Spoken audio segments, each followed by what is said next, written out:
አሰላሙ አለይኩም ወራህመቱላሂ ወበረካቱ። ውድና የተከበራችሁ የቻናሌ ቤተሰቦች ሰላም ሰላም ብያለሁ። ሰላማችሁ ብዝዝት ትርርፍ ይበልልኝ ከዓለም እስከ ዓለም ዳርቻ ያላችሁ ማለት ነው። ይህን ቪዲዮ የምታዳምጡ እህት ወንድሞቼ ሁላችሁም እንግዲህ ዛሬ የመጣሁበትን የመጀመሪያ ቪዲዮ ምን እንደሆነ ነግራችኋለሁ ማለት ነው። እንግዲህ ያው ሁላችንም የምናውቀው የበጎ አድራጎት አብነት በጣም በጣም የሚያሳዝን ሁኔታ ነው እና እኔ የተሰማኝን ስሜት ልነግራችሁ ነው ዛሬ የመጣሁት። በጣም መልካም ሰው ደግ ነበረ እና ብዙዎቹ ያው እንግዲህ እኔ ከቃል በላይ ነው የምናገረው ማለት ነው። ንግበኔ የሚል ሰው አጥችል እንደው ከባድ ነው ብቻ ማለት ነው። እና እኔ በቃ መናገር ራሱ በጣም ነው ያቃተኝ እኔ የምነግራችሁ ነገር ማለት ነው። እና እሱ በቃ ምስኪን ነው በቃ በጣም አሳዛኝ ነው። ግን የስንትን እናት አባቶቹ ምናምን በቃ ምስኪኖችን ስንት ነገር መልካም ነገር እያደረገ እኛ ግን ሰዎች ማለት ነው ምን እንዳልን ታውቃላችሁ?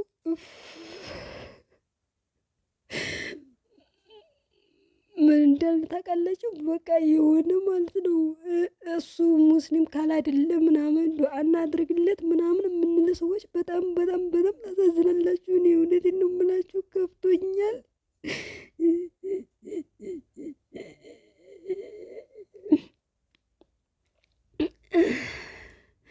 እና ማለት ነው በጎ በሚያደርግበት ብቻ እኛ መልካም ሰዎች ነን። ለሱ ዱዓ አድርገን እሱ ነገ ጧት ተመልሶ ከዛ ቦታ ላይ መልካም እንዲሰራና የሱን መልሰን አሁን ምን እንደምናደርግ ታውቃላችሁ? እኔ ብዙን የታዘብኩት እርጉዝ ሁና ሚስቱ ጋር ፎቶ የለቀቀውን እዚህ ልጅቱ እየሳመችው ምናምን ያለውን ፈጣሪ የልጅህን እንደዚህ አድርግልህ እንደዚህ አድርግልህ ነገ ጧት ደግሞ ቢሞት እሱ እንደው መልካሙ እያልን ሁላችንም ለፎሎ ማሳደጊያና ለሰብስክራይብ ማሳደጊያ ነው የምናደርገው ማለት ነው። እና እኔ ከአሁኑ ቀደም ብለን ልቅስ ሁላችንም ምናልባት ከኡመቱ ሁሉ የአንድ ሰው ዱዓ ይደርሳልና ለመልካም አድራጎት መልካም ብናደርግ የተመረጠ ነው።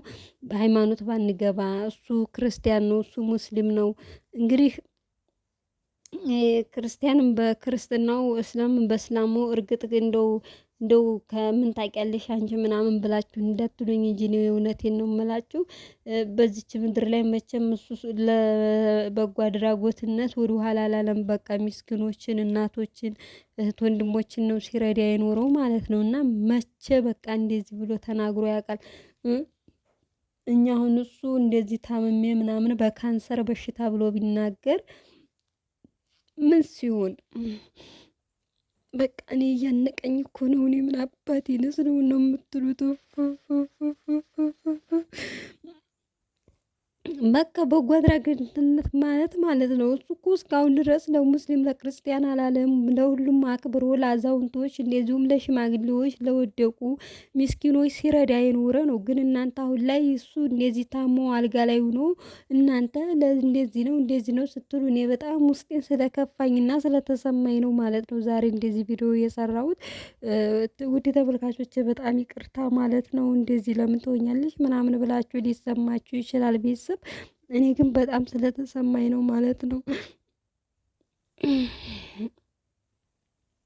እና ይቅርታ በጣም ማለት ነው። ያው ስሜታዊ ስለሆንኩኝ ነው እንጂ ብዙ ነገር የምናገረው ነገር ነበረ ማለት ነው። እኛ በነገራችን ላይ እሱ ኢትዮጵያዊ ብሎ ነው እንጂ የረዳው ወይንም ኢትዮጵያዊ ብሎ ነው እንጂ ሲረዳ የኖረው እስላም ክርስቲያን ብሎ አልረዳም ማለት ነው። ግን እኔ ያዘንኩት ነገር ቢኖር አሉ እየተዋቡ እርግጥ የገንዘብ እጥረት አለብኝ ወይንም ገንዘብ እርዱኝ ምናምን አላለም። እሱ በቃ በሁሉም በየሃይማኖቱ ጸልይልኝ ነው ዱዓ አድርግልኝ ነው ያለው። በነገራችን ላይ ያው እንግዲህ አሉ አሁንም በቃ ነግበኛ ነገ በሽታ ይመጣብናል ወይንም ደግሞ ነግበኛ የሆነ ነገር ይደርስብናል ብለው የማይሉ ስንት ሰዎች እያየሁኝ ነው። ትንሽ እንኳን ቂስማቸው ስብር ያላለ ማለት ነው። ብዙ ሰዎች በጎ አድራጎትነት እያሉ እየሰሩ ታዋቂ ከሆኑ በኋላ ተቀልብሰው የራሳቸውን ህይወት እያጣጣሙ የሚኖሩ አሉ። እሱ ግን እስካሁን ድረስ በጎርፍ ቢጠቁ ጎርፍ ቦታ ሄደው መስመር ላይ የወደቀ ባገኝ እንባ አጥቦ የታመሙ ሰዎች ቢያገኝ ሄዶ ደርሶ አብሶ እውነቴን ነው የምላችሁ በጣም መልካም ሰው የማይቀየር ለቤት የማይል ገንዘብ የማያታለው ሰው ያየሁት እሱን ነው። ሌላ ሰው ግን አሁን እነዚህ እኔ ከሌ ማለት አልፈልግም። ትንሽ ፌመስ ከሆኑ ከታወቁ በኋላ ላጥ ይሉና የራሳቸውን አጀንዳ ይዘው ለራሳቸው ህይወታቸውን እያጣጣሙ በጎ አድራጊነታቸውን ትተው ያሉ አሉ ማለት ነው። እሱ ግን እንደዛ ብሎ ያልቀየሰ ጀግና ታታሪ ነው። ግን ኢትዮጵያ ሁልጊዜም ጀግና አይወጣላትም። ኢትዮጵያ መልካም ሰው አይወጣላትም። ያው የሚያስቀምጠው ጨካኙን ውሸታሙን አረመኔውን ምናምን ነውና እንደው ፈጣሪ እሱ መቼም በሚያምንበት እንግዲህ እኛም በምናምንበት ነው ዱዓ የምናደርግለት። አላህ መልካሙን ነገር ይወፍቀውና ወደ ነበረበት መልካም ስራ ይመለስ። ለኢትዮጵያ አዛውንቶች፣ ለኢትዮጵያ ደካማቶች፣ ለኢትዮጵያ ላጡ ለወገኖቻችን ለሚሰቃዩት ብዬ ነው እኔ ዱዓ የማደርገው ማለት ነው። ገባችኋ?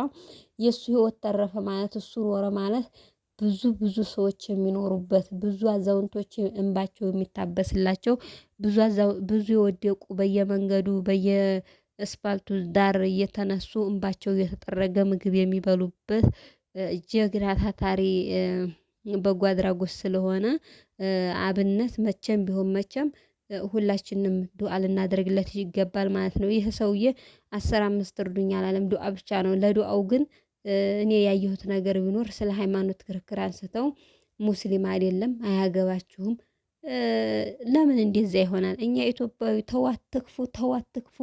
እኔ በጣም የገረመኝና እንደው በጣም ያበሳጨኝ ነገር ቢኖር እሱ እንደዚህ ነው እንደው ጌታ እንደዚህ የሚያንጧጧችሁ ማለት ነው። የእጃችሁን የስራችሁን የቀለባችሁን ይስጣችሁ። በቃ ይሄ ነው።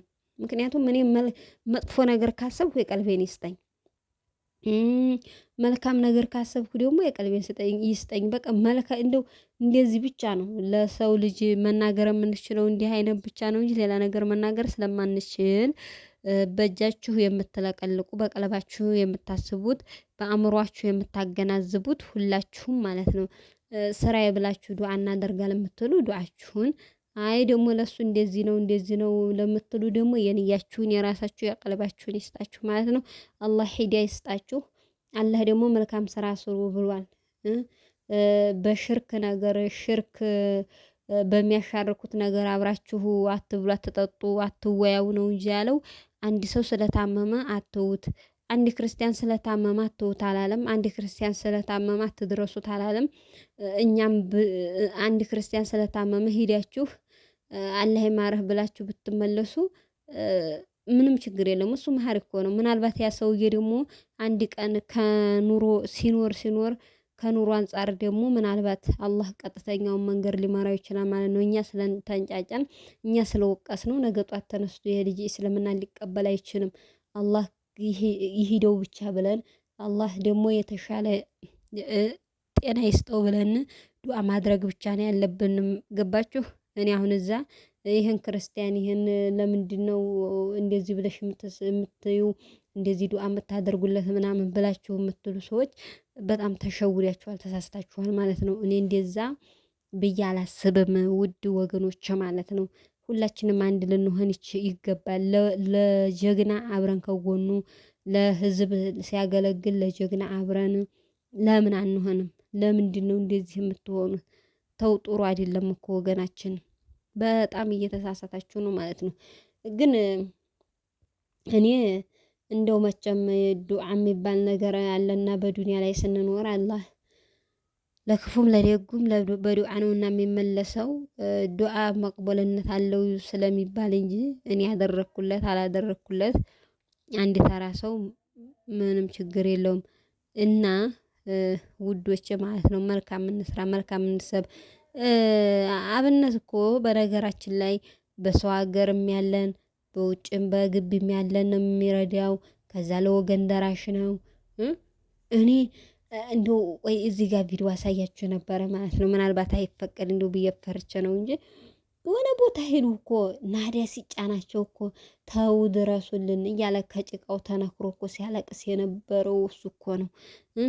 እንባቸው እየተንሰቀሰቀ እኮ ሲል አብሮ ሲያብስ የነበረው እኮ እሱ ነው። አሁን አዛ ላይ እሱ አሁን እስላም የሆናችሁን አላነሳም፣ እናንተ ክርስቲያኖች ብቻ ናችሁ መነሳት ያለባችሁ፣ ክርስቲያኖችን ብቻ ነው እኔ ማስተዋወቅ የምችለው፣ ክርስቲያኖችን ብቻ ነው መርዳት የምችለው ብሏል አላለም። ስለዚህ እኛም ደግሞ እንኳን ይሄን የመሰለ እኔ እሱ ከሚጠፋ ለምን ሺ ሰው አይጠፋም? በቃ ሺ ሰው ጠፍቶ ምናልባት ከሺዎቹ ደግሞ ግማሾቹ ስንኖር እሱ በጎ አድራጎት ስለሚያደርግልን ካለ በታች እንኖራል ማለት ነው። አንድ መልካም ሰው ጠፋ ማለት ያው የሺህ ህይወት ጠፋ ማለት ነው። እኔ እንደዛ አድርጌ ነው የማስበው ውድ ተመልካቾቼ ማለት ነው። እንግዲህ እንደኔ እንደራሴ አስተሳሰብ እና ውድ ተመልካቾቼ ስላዳመጣችሁኝ ከልብ አመሰግናለሁኝ። እስኪ ደግሞ ያው በዚችው ቀጠል አድርጌ የምነግራችሁ ነገር ሳላበዛ ኢትዮጵያ አረንጓዴዋ ይህን ይመስላል ማለት ነው። ያው እኔ የምኖረው ኢትዮጵያ ነው። ላይክ ሸር ሰብስክራይብ እያደረጋችሁ ቤተሰብ ሁኑ። የምትፈልጉት ነገር ካለ ዘዙ። አገር ማሳየኝ ካላችሁ አሳያችኋለሁ። ደስ የሚላችሁን ቤተሰብ ጋር ሄደሽ ዚያራ አድርጊልን ካላችሁ ወይንም ልካችሁ የሆነ ነገር ሰርፕራይዝ አድርጊልን ምናምን ካላችሁ እኔም ምንም ችግር የለብኝም ማለት ነው። አሁን ላይ እኔ እንደዚህ ብዬ በኋላ እናንተን እንትን ለማለት ፈልጌ አይደለም። በዛው በቃሌ እየተገኘሁኝ ለእናንተ መልካም ስራ እየሰራሁኝ እንደምገኝ ባለሙሉ ተስፋ ነኝ ውድ ተመልካቾቼ። አሁን ላይ ደግሞ አዝመራው ይህን ይመስላል። ያው ትንሽ አሁን ዳመና ነው። ጤፍ ምናምን ነገር እየተጫጨደ ነው፣ እየተወቃ ነው። ጀጉርቴው በጣም ደስ የሚል ነው ማለት ነው። ሀገራችን ያው እንግዲህ ሀገራችን ትንሽ በግርግሩ ምክንያት ለወንድ ልጅ አስቸጋሪ ነው። ሴት ልጅ እንኳን ያው እንደ አረብ ሀገር በሉት። አረብ ሀገር አሁን ሴት ልጅ ችግር የለባትማ ለወንድ ነው እንጂ። አሁንም ደግሞ የወንዶች ትንሽ አስቸጋሪ ነው። ያው ወንድ ልጅ ወጥቶ በገባበት ይገባልኝ ይሆን አይገባልኝ ይሆን ይወስዱብኝ ይሆን አይወስዱብኝ ይሆን ትንሽ ያ ነገር ነው እንጂ ለወንድ ልጅ የሚያሳስበው ሴት ልጅ ችግር የለባትም። እንደማንኛውም ሰው ወጣ ገብታ የመኖር እድል አላት ማለት ነው። ኢትዮጵያ ላይ ደግሞ ገብተን ምን ብንሰራ ያዋጣናል፣ ምን ብናደርግ የሚለውን አብረን እናያለን። ጀግናዎች ከሆናችሁ በሀገራችሁ ገብታችሁ ሰርታችሁ የመኖር እድል አላችሁ ማለት ነው። ምን እንደሚያዋጣ በሰፊ ቪዲዮ እያሳየሁኝ የምናወራ የምናይ ይሆናል ማለት ነው። ውድ ተመልካቾች ይህ ሰፈሩን ሀገሩን ለማስጎብኘት ያክል ነው ማለት ነው። ሰፋ አድርጌ ደግሞ በሌላ ቪዲዮ ይዤ እመጣለሁኝ። ከእናንተ የሚጠበቀው ላይክ፣ ሼር፣ ሰብስክራይብ እንዲሁም ኮሜንት አስተያየት ካላችሁ የምትፈልጉትን ላይክ ሸር ሰብስክራይብ ያደረጋችሁ ቤተሰብ ሁኑ። በቀጣይ ከሚጣ ጋራ እንዲሁም ደግሞ ያው ትንሽ አንዳንድ ነገር አለኝ ውስጤ የተከፋበት ያንንም ቪዲዮ ይዤ እመጣለሁ። በነገራችን ላይ ኢትዮጵያ ስንገባ ብዙ የተከፋንበት ነገር ይኖራል። ያው ሰው ሀገር አይበልጥምና ሁላችሁም ስላዳመጣችሁኝ ከልብ አመሰግናለሁኝ። ያው እንደዚህ እያደረጋችሁ እንግዲህ አብረን እንደግ፣ አብረን እንቀየር፣ አብረን እንስራ ነው የምላችሁ ውዶቼ ማለት ነው። አስተያየታችሁን እየተቀበልኩ በኮሜንታችሁ መሰረት የምትፈልጉትን ቪዲዮ አስተላልፍላችኋለሁ ማለት ነው። በመጀመሪያ ግን በኮሜንት የምትፈልጉትን መናገር አትርሱ። ውድ ሀገሬ ልጆች አረንጓዴውን እያያችሁ ተከታተሉ ማለት ነው። እንግዲህ ወዳችኋለሁ፣ አከብራችኋለሁ ውድ ተመልካቾች ከዓለም እስከ ዓለም ዳርቻ ያላችሁ ሰላማችሁ ብዝዝት ትርርፍ ይበልልኝ። ያው እንግዲህ ወዳችኋለሁ፣ አከብራችኋለሁኝ። በሌላ ቪዲዮ እስከምንገናኝ ድረስ ሁላችሁም በሰው ሀገር ያላችሁም በውጭ ሀገርም ያላችሁ በሀገርም ውስጥ ያላችሁ ሁላችሁም ሰላማችሁ ብዝት ትርርፍ ይበልልኝ ማለት ነው። እና ይህ አረንጓዴ ማን ሀገር ይመስላል የሚለውን እስኪ ኮሜንት ላይ አስቀምጡልኝ ማለት ነው። ምናልባት የሀገራችሁም ሊሆን ይችላል። አገራችሁም ያላደላችሁ ደግሞ አገር እያወቃችሁ በኮሜንት ትተዋወቃላችሁ። በሌላ ቪዲዮ እስከምንገናኝ ባይ ባይ።